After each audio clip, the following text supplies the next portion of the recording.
ہمارے پاس جب لوگ آتے ہیں اور وہ داخل طریقت ہوتے ہیں تو ہم جو بنیادی چیزیں ان کو بتاتے ہیں تو ان میں سے ایک چیز یہ لازمی بتاتے ہیں کہ رزق پاک نہیں ہوگا تو باطن روشن نہیں ہوگا. یہ بنیادی بات ہے. اگر رزق پاک نہیں ہے تو میرے حضور نے ارشاد فرمایا کہ ایک بندہ سفر کر کے کعبۃ اللہ کے صحن میں پہنچتا ہے اور کعبے کے پردوں کو تھام رہا ہے وہ یمد یدیہ اور لمبے لمبے ہاتھ کر کے کہتا ہے اے اللہ, لیکن اس کا کھانا حرام ہے, اس کا پینا حرام ہے, اس کا لباس حرام ہے, وہ غزیہ بالحرام, اس کو غذا حرام سے دی گئی ہے. میرے حضور نے فرمایا اس کی کوئی دعا قبول نہیں ہوگی. سفر کیا, جنگل پہاڑ کاٹے, سمندروں کو پاٹ کر کے آگے گیا, ہواؤں کے کلیجے چیر کے آگے بڑھا, مہینوں کی مسافتیں طے کر کے گیا اور کعبۃ اللہ کے سامنے کھڑا ہے, سین حرم میں مطاف میں کھڑا ہے, لیکن اس کا جسم حرام سے پلا ہے. اس نے جو پہنا ہے اس لباس کا تانا یا بانا حرام کا ہے, اس کو غذا حرام کی دی گئی ہے, اس نے پیا حرام کا ہے, اس نے کھایا حرام کا ہے, تو پھر اس کا یہ سارا سفر رائے گاں چلا جائے گا, اس کو کچھ نصیب نہیں ہوگا. تو سب سے پہلی شرط اس عنوان سے عقل حلال ہے. اس کے بعد پھر صدق مقال ہے کہ آپ کی زبان جھوٹ نہ بولے. جب کوئی شخص جھوٹ بولتا ہے روحانیات تو دور کی بات ہے, اللہ کے فرشتے اس سے 1 میل دور ہٹ جاتے ہیں. جب کوئی شخص جھوٹ بولتا ہے تو حدیث پاک میں آتا ہے اس کے منہ سے ایک خاص قسم کی بدبو نکلتی ہے.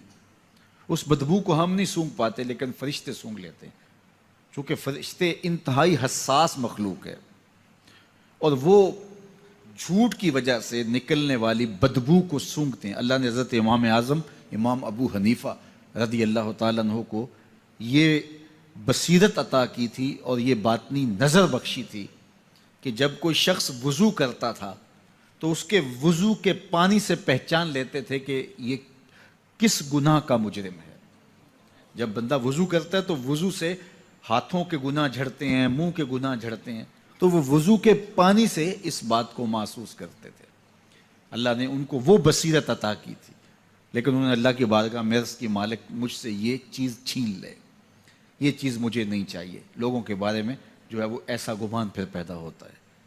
تو فرشتوں کو اللہ نے وہ حساس جو ہے وہ پاکیزہ وجود دیا, اور ان کی حس ایسی ہے کہ وہ بدبو جو انسان بولتا ہے اور لفظوں سے جو اثرات نکلتے ہیں وہ محسوس کرتے ہیں. تو جب کوئی شخص جھوٹ بولتا ہے تو اس کے جسم سے, اس کی زبان سے جھوٹ کے ساتھ بدبو نکلتی ہے. اللہ کے فرشتے 1 میل دور تک پیچھے ہٹ جاتے ہیں. تو مجھے بتائیے جو شخص جھوٹ بولتا ہو کیا اسے کوئی روحانی مرتبہ مل سکتا ہے؟ یہ سوچا بھی نہیں جا سکتا, یہ امکانات سے ہی نہیں ہے. اللہ کے محبوب علیہ السلام سے پوچھا گیا کہ حضور کوئی مسلمان کوئی مومن کیا بزدل ہو سکتا ہے؟ فرمایا نہیں, وہ بہادر ہوتا ہے, لیکن ہو سکتا ہے کبھی اس سے بزدلی بھی سرزد ہو جائے. انسانی کمزوری ہے, کبھی انسان بہت طاقت میں ہوتا ہے اور کبھی انسان کمزور بھی پڑ جاتا ہے. فرمایا ہو سکتا ہے کبھی اس سے ہو بھی جائے. پھر پوچھا کہ بخل کر سکتا ہے؟ فرمایا نہیں, مومن سخی ہوتا ہے لیکن ہو سکتا ہے کبھی اس سے بخل بھی ہو جائے. کبھی کبھی دولت اسے اچھی بھی لگنے لگ جاتی ہے, جس طرح فرمایا گیا کہ اولاد مبخلتن مجبنتن, یہ جو اولاد ہوتی ہے یہ بندے کو بخیل بھی بنا دیتی ہے اور بزدل بھی بنا دیتی ہے. جب اولاد نہیں ہوتی تو بندہ سخی بھی ہوتا ہے اور بندہ جو ہے وہ مشکل حالات میں بھی کود جاتا ہے, لیکن جب اولاد ہوتی ہے تو پھر مشکل حالات میں کودنے سے پہلے سوچتا ہے میرے بچے ہیں یتیم ہو جائیں گے. اس کو یہ خیال آتا ہے, پہلے ایسے مال لٹاتا ہے لیکن اولاد ہو جائے تو پھر وہ اولاد کا سوچتا ہے کہ ان کے لیے کچھ میں جمع کر لوں. تو اولاد فرمایا میرے حضور نے کہ مبخلہ و مجبنہ, یہ بخیل بھی کر دیتی ہے اور یہ کمزور اور بزدل بھی بنا دیتی ہے. تو مومن ہوتا بہادر ہے لیکن ہو سکتا ہے کبھی اس سے بزدلی بھی ہو جائے. مومن سخی ہوتا ہے لیکن کبھی ہو سکتا ہے اس سے بخل بھی ہو جائے. لیکن تیسرا سوال حضور سے پوچھا گیا کہ مومن جھوٹا ہو سکتا ہے؟ تو اس پہ 2 ٹوک کہا, نہیں جھوٹا نہیں ہو سکتا. یہ نہیں ہو سکتا کہ مومن ہو اور جھوٹا ہو, وہ سچ بولنے والا ہوگا. تو عقل حلال اور صدق مقال, یہ 2 خوبیاں جو ہیں یہ اہل اللہ کا طرائے امتیاز ہے اور یہ مجھے اور آپ کو اختیار کرنی چاہیے. حضرت خلیل اللہ جب وادی غیر ذی زرع میں سیدہ ہاجرہ اور ان کے معصوم نونہال کو چھوڑ کر کے جانے لگے۔ ایسی وادی جہاں حیوانی وجود بھی نہیں تھا، نباتات بھی نہیں پائے جاتے تھے، پانی کا ایک قطرہ بھی دستیاب نہیں تھا، کالے سیاہ محیط پہاڑ جیسے فولاد پگھلا کے ڈال دیا ہو، وہ وادی جہاں دن کو بھی خوف آئے، وہاں حضرت ہاجرہ نے راتیں بھی گزاری۔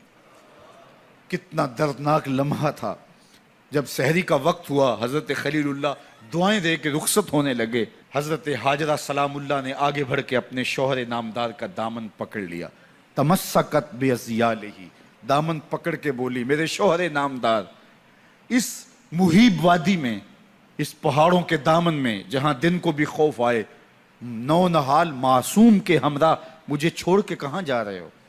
حضرت خلیل اللہ نے کوئی جواب نہیں دیا۔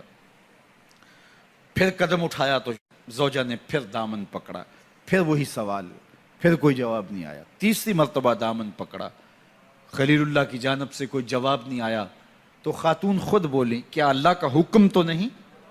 تو حضرت خلیل اللہ نے کہا نعم، ہاں اسی کا حکم ہے۔ حضرت ہاجرہ نے دامن چھوڑ دیا، کہا جائیے، خیر سے جائیے، اگر اس کا حکم ہے وہ ہمیں ضائع نہیں ہونے دے گا۔ جہاں دن نہیں گزارے جا سکتے تھے، پھر اس خاتون نے وہاں راتیں بھی کاٹی۔ وہ وادی جس میں وحشت بھی قدم رکھتی تھی ڈر ڈر کے، جہاں پھرتے تھے آوارہ تھپیڑے بادے سر سر کے، جہاں پر گھاس اگتی ہے، جہاں نہ پھول کھلتے ہیں، مگر وہ سرزمین ہے آسماں بھی جھک کے ملتے ہیں۔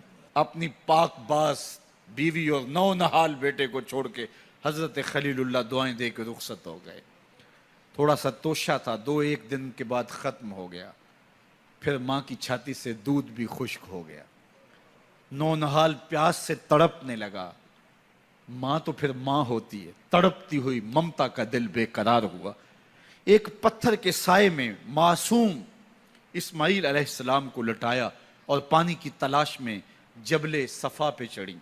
اطراف میں آسمانوں کی طرف دیکھا، کہیں کوئی پرندے اڑتے دکھائی دیں اور پانی کا نشان ملے اور میں وہاں سے بیٹے کے لیے 2 بوند لے آؤں، لیکن کچھ دکھائی نہیں دیا۔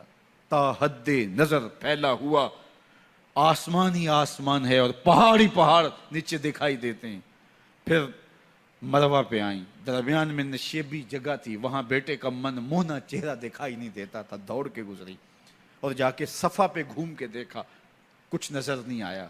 ادھر بھی دیکھ لیا، ادھر بھی دیکھ لیا، لیکن ماں تھی۔ پھر دوبارہ صفا پہ آئی، صفا پہ دیکھا، کچھ دکھائی نہیں دیا۔ پھر تڑپ کے مروہ پہ آئیں، وہاں پھر دیکھا، کچھ دکھائی نہیں دیا۔ پھر صفا پہ آئی، کبھی صفا پہ کبھی مروہ پہ، تڑپتی ہوئی ماں کی ممتا، بے قرار دل، ادھر پانی کی پیاس سے تڑپتا ہوا معصوم اسماعیل پتھر کی اوٹ میں، درمیان سے ماں گزرتی ہے تو بھاگ کے گزرتی ہے کہ بیٹے کا من مونا چہرہ بھی نگاہوں کے سامنے رہے۔